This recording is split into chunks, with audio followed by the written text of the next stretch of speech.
Hello everyone, हम thiol यानी थायो एल्कोहलों को बनाने की विधियों और उनके भौतिक गुणों की चर्चा कर चुके थे। अब हम थायो एल्कोहलों की रासायनिक अभिक्रियाओं के बारे में चर्चा करेंगे।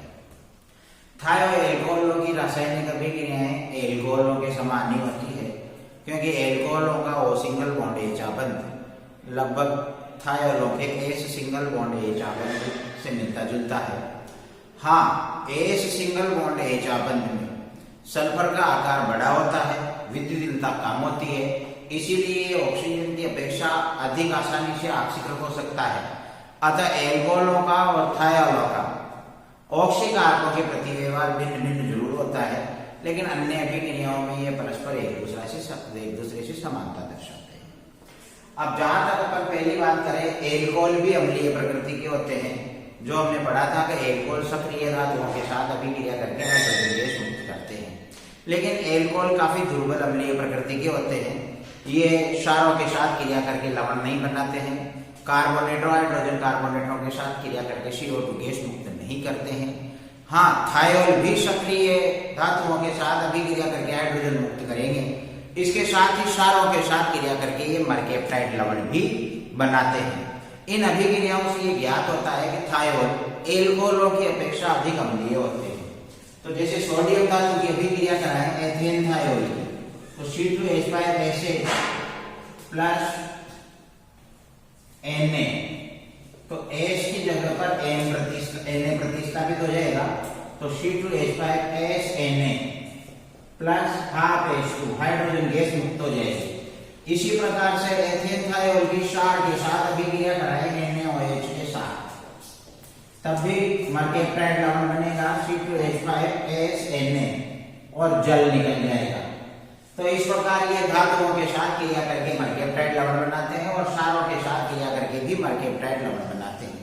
यदि इन मर्केप्टाइड लवणों का वापस जलीकरण करा दिया जाए यानी वापस जल से क्रिया करा दी जाए, तो हमें पुनः थायोल प्राप्त हो जाते हैं। जैसे C2H5Na, इसकी क्रिया जल से करा दे, यही रिएक्शन अपोजिट हो जाएगी, तो वापस C2H5 से एथेन थायोल प्राप्त हो जाएगा और NaOH क्षार अलग हो जाएगा। तो इस प्रकार से हम मर्केप्टाइड लवणों के जल अपघटन से वापस थायोल यौगिकों को प्राप्त कर सकते हैं। इसके अलावा थायोल भारी धातु लवणों के साथ क्रिया करके भी मर्केप्टाइड लवण बनाते हैं। जैसे लेड एसीटेट में, लेड एक भारी धातु है, तो लेड एसीटेट के साथ अपन एथेन थायोल की क्रिया कराएं तो CH3COO Pb, तो यहां पर बन जाता है, इसके दो अणु कर देंगे अपन, तो C2H5S Pb, तो Pb का लवण हो गया है और 2CH3COOH एसिटिक एसिड अलग हो जाएगा। तो इस प्रकार से ये भारी धातु लवणों के साथ भी मर्केप्टाइड लवण बनाते हैं। इसके अतिरिक्त ये मरकरी ऑक्साइड के साथ भी मर्केप्टाइड बनाते हैं और इसी गुण के कारण इनका नाम मर्केप्टन पड़ा है। जैसे ये C2H5SH plus mercuric oxide HgO, तो C2H5S Hg प्लस H2O। इस प्रकार से मर्क्यूरिक ऑक्साइड के साथ ये मर्केप्टाइड लवण बनाते हैं। इसी कारण से इनको एल्किल मर्केप्टन भी कहा जाता है। अब बात करें जिस प्रकार से एल्कोहल तनु खनिज अम्लों की उपस्थिति में यानी अकार्बनिक अम्लों की उपस्थिति में कार्बोक्सिलिक अम्लों और अम्ल क्लोराइडों के साथ अभिक्रिया करके एस्टर बनाते हैं, उसी प्रकार से थायोल भी अकार्बनिक अम्लों की उपस्थिति में कार्बोक्सिलिक अम्लों और अम्ल क्लोराइडों से क्रिया करके थायो एस्टर बनाते हैं। जैसे C2H5SH एथेन थायोल है, इसकी क्रिया हम एसिटिक अम्ल CH3COOH से कराएं, तो इसमें CH3CO और C2H5 प्लस H2O, तो ये हो जाता है एथिल थायो एस्टर। तो जैसे एथिल एथेनोएट होता है, वैसे एथिल थायो एथेनोएट इसको अपन लिख सकते हैं। यही रिएक्शन हम एसिटिक क्लोराइड से कराएंगे तब भी अपने पास थायोएस्टर प्राप्त होगा। ये CH3COCl किसी अकार्बनिक अम्ल उत्प्रेरक की उपस्थिति में स्टीरीकरण की अभिक्रिया होती है। तो ये वही CH3CO और OC2H5 की जगह SC2H5 हो जाएगा और HCl निकल जाएगा। इस प्रकार से ये कार्बनिक अम्लों की उपस्थिति में एल्केनोइक अम्लों और अम्ल क्लोराइडों के साथ थायोएस्टर बनाते हैं। अम्ल क्लोराइडों के साथ अभिक्रिया ठीक होती है क्योंकि थायोएस्टर की लब्धि अधिक मात्रा में होती है, यानी थायोएस्टर अधिक और उच्च मात्रा में हमें प्राप्त होता है। अगली रिएक्शंस के बारे में बात करें तो अब इनकी ऑक्सीकारकों के बारे में बात करते हैं। तो थायोल यौगिकों का ऑक्सीकरण अधिक आसानी से हो जाता है। ऑक्सीकरण का उत्पाद ऑक्सीकारक की प्रकृति पर निर्भर करता है। जैसे अपन दुर्बल ऑक्सीकारक वायु, हाइड्रोजन पेरोक्साइड, क्यूप्रिक क्लोराइड, इस प्रकार के ऑक्सीकारकों के द्वारा अगर इनका ऑक्सीकरण कराते हैं तो हमें डाइसल्फाइड यौगिक प्राप्त होते हैं। जैसे हाइड्रोजन सल्फाइड के द्वारा ऑक्सीकरण कराते हैं अपन एथेन थायोल का C2H5SH के 2 अणु प्लस H2O2 हाइड्रोजन पेरोक्साइड, तो C2H5SH2H5 प्लस 2H2O, तो ये बन जाता है अपने पास डाइएथिल डाइसल्फाइड, यानी कि डाइसल्फाइड यौगिकों का निर्माण होता है। इसके अलावा सल्फर मिश्रित सोडियम प्लम्बाइड का क्षारीय विलयन, जिसे डॉक्टर विलयन भी कहा जाता है। तो एग्जाम में 1 नंबर का क्वेश्चन आ सकता है, डॉक्टर विलयन क्या होता है? तो आप लिख सकते हो सल्फर को मिलाया हुआ है, सल्फर मिश्रित सोडियम प्लम्बाइड का क्षारीय विलयन डॉक्टर विलयन कहलाता है। दुर्बल ऑक्सीकारक है और इसके द्वारा भी यदि आप थायोल को ऑक्सीकृत कराओगे तो डाइसल्फाइड यौगिक प्राप्त होंगे। तो C2H5SH प्लस Na2PbO2, ये 2 अणु कर देते हैं तो C2H5SH2H5 और यहाँ सल्फर मिश्रित है तो इसमें सल्फर भी मिलाएंगे तो Pb के साथ ये वाला H बाहर हो जाएगा PbH और इसके अलावा 2NaOH। तो इस प्रकार डॉक्टर विलयन के द्वारा भी ऑक्सीकृत होकर डाइसल्फाइड यौगिक बनाते हैं। इसके अलावा दुर्बल ऑक्सीकारक आयोडीन के द्वारा भी ऑक्सीकृत होकर डाइसल्फाइड यौगिक बनाते हैं। C2H5SH 2 अणु प्लस I2, तो गिर जाए C2H5SH C2H5 डाइएथिल डाइसल्फाइड यौगिक हो गया और प्लस 2HI। तो ये आयोडीन वाली अभिक्रिया के द्वारा थायोल का अनुमापन किया जा सकता है। तो डाइसल्फाइड यौगिकों की भी अरुचिकर गंध होती है, लेकिन ये थायोलों की अपेक्षा कम अरुचिकर होते हैं। एक होता है डाइएलिल डाइसल्फाइड, तो देखो ये एलिल और ये डाइसल्फाइड और ये फिर एलिल और यहाँ हाइड्रोजन जोड़कर इसको बैलेंस कर देंगे तो ये सूत्र हो जाता है डाइएलिल डाइसल्फाइड का। ये लहसुन में पाया जाता है, इसीलिए लहसुन के अंदर तीव्र अरुचिकर गंध आती है।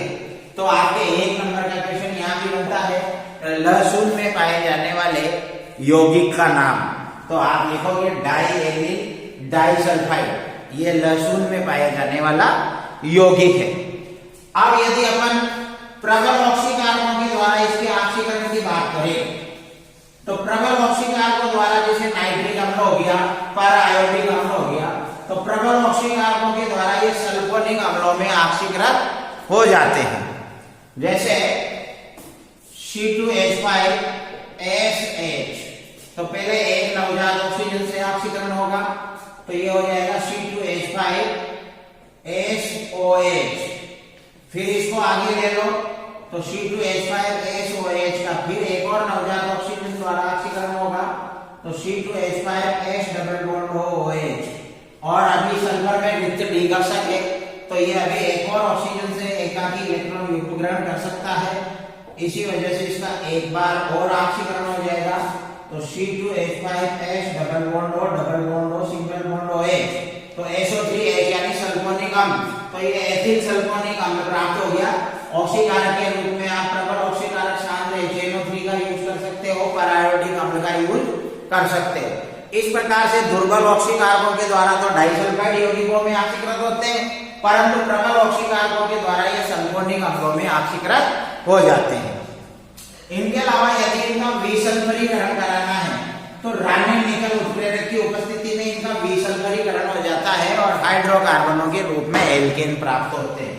जैसे ये C2H5SH+, इसकी क्रिया Na से करेंगे तो इसका सल्फर Na के साथ चला जाएगा, तो ये H इसी में C2H5 में जुड़ जाएगा, तो C2H6+ NiH, तो ये एथेन प्राप्त हो गया। तो जो भी एल्किल समूह आप थायोल में लोगे उसी का एल्केन अपन को रानी निकल उत्प्रेरक के द्वारा प्राप्त हो जाएगा, विसल्फरीकरण क्रिया के द्वारा।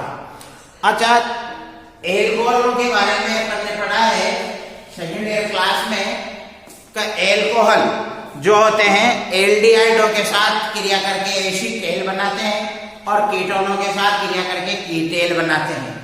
उसी प्रकार से थायोल भी एल्डिहाइडों के साथ क्रिया करके मर्केप्टेल बनाते हैं और कीटोनों के साथ क्रिया करके मर्केप्टोल बनाते हैं।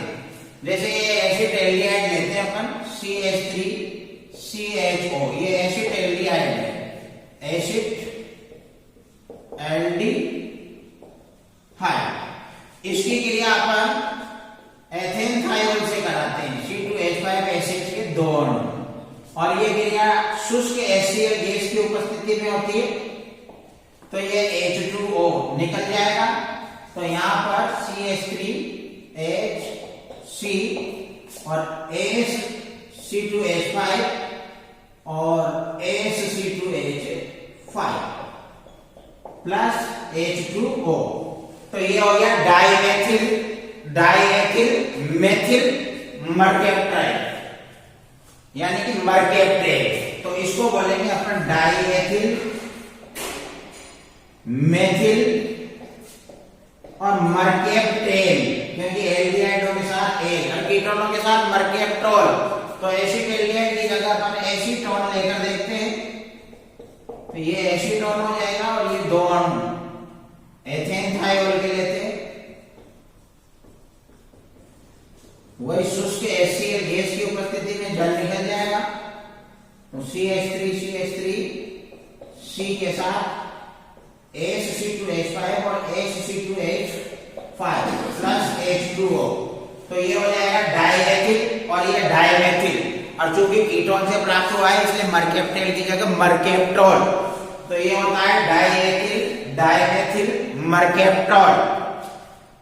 ये जो मर्केप्टेल और मर्केप्टोल यौगिक है ये रानी निकल उत्प्रेरक की उपस्थिति में इनका वापस विसल्फरीकरण करा सकते हैं और फाइनली अपन को हाइड्रोकार्बन यानी एल्केन प्राप्त हो जाएगा।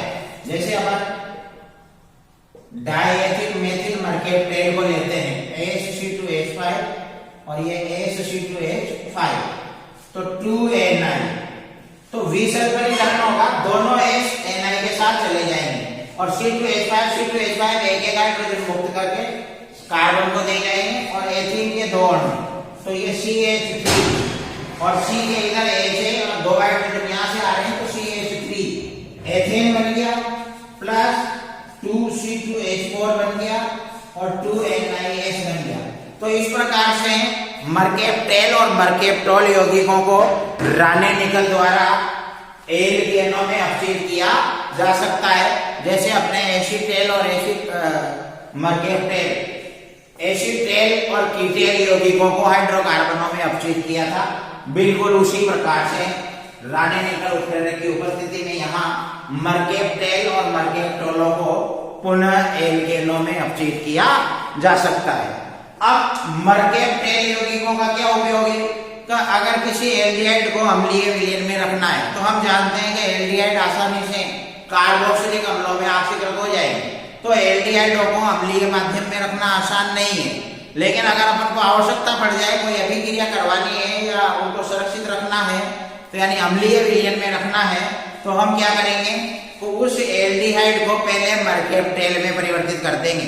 मर्केप्टेल अम्लों में ऑक्सीकृत नहीं होता, फिर जब भी हमें वापस एल्डिहाइड की आवश्यकता पड़ेगी तो उस मर्केप्टेल की कैडमियम कार्बोनेट की उपस्थिति में मर्क्यूरी क्लोराइड के जलीय विलयन से क्रिया कराएंगे तो हमें पुनः एल्डिहाइड प्राप्त हो जाएगा। इस प्रकार हम अम्लीय माध्यम में एल्डिहाइडों की ऑक्सीकरण से रक्षा कर सकते हैं, यानी लक्षित प्रक्रम में भी काम में आ सकता है। जैसे इसी की बात करो आप, ये एसिड एल्डिहाइड है और इसको अम्लीय माध्यम में सुरक्षित रखना है, तो सबसे पहले इस एसिड एल्डिहाइड को सुरक्षित करना है तो आप एथेन थायोल के साथ उसके एसियल गैस की उपस्थिति में इसे डाइएथिल मेथिल मर्केप्टेन में परिवर्तित कर लीजिए। अब आप इसको अम्ल में रख दीजिए, इसका ऑक्सीकरण नहीं होगा। अब जब इससे वापस आपको एसिड एल्डिहाइड चाहिए तो इसको वापस ले लीजिए, CH3HC AsC2H5 और AsC2H5, तो HgCl2 का जलीय विलयन यानी कि 2H2O और उत्प्रेरक रखो कैडमियम कार्बोनेट। तो यहां से C2H5S के साथ एक H आएगा और C2H5S के साथ एक, तो CH3 और H और यहां पर आपका आ जाता है O। तो ये एसिड एल्डिहाइड वापस प्राप्त हो गया। तो जल के अंदर जो दूसरी ऑक्सीजन है वो Hg के साथ जाएगी, तो HgO। अब अपने पास 4 हाइड्रोजन बच रहे हैं, तो एक एक हाइड्रोजन C2H5S के साथ जोड़ेंगे तो 2C2H5SH एथेन थायोल, और 2 हाइड्रोजन है जो 2 क्लोरीन के साथ मिलकर 2HCl बना देंगे। तो इस प्रकार से मर्केप्टेल यौगिकों की कैडमियम कार्बोनेट की उपस्थिति में मर्क्यूरी क्लोराइड से क्रिया कराने पर पुनः एल्डिहाइड प्राप्त हो जाते हैं। तो यहाँ इस प्रकार से एल्डिहाइडों की अम्लों के द्वारा ऑक्सीकरण से रक्षा की जा सकती है, यानी कि इनको बचाया जा सकता है। इसके अलावा अगर आप मर्केप्टोल की बात करोगे, मर्केप्टोल का प्रबल ऑक्सीकारक जैसे KMnO4 की उपस्थिति में ऑक्सीकरण कराओगे तो सल्फेनेल, ट्रायोनेल और टेट्रोनेल जैसे यौगिक प्राप्त होंगे जो निद्राकारी औषधियों में प्रयुक्त किए जाते हैं। तो ये CH3 C और AsC2H5 और AsC2H5, तो ये है डाइएथिल और डाइमेथिल मर्केप्टोल। इसका 4O प्रबल ऑक्सीकारक KMnO4 के द्वारा ऑक्सीकरण कराएंगे। तो यहां डाइमेथिल की जगह अपन पहले डाइएल्कीन लिख देते हैं, क्योंकि मेथिल समूह चेंज भी हो सकते हैं, तो यहां अपन R और R डैश लिख देते हैं।